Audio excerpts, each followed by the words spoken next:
Let's see how to write gamma in Microsoft Word. First off, we want to open Microsoft Word.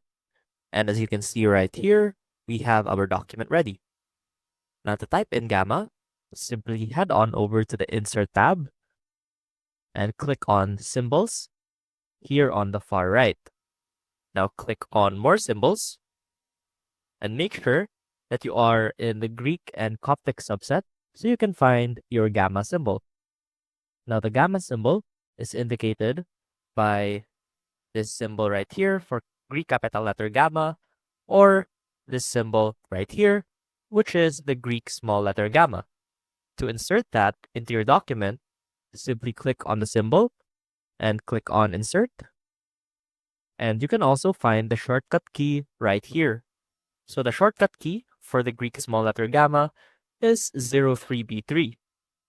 Now what we can do to type in that code into Microsoft Word is simply type in 03B3 and click on Alt X on your keyboard, and that should automatically turn into the gamma symbol. I hope this helped, and I will see you soon.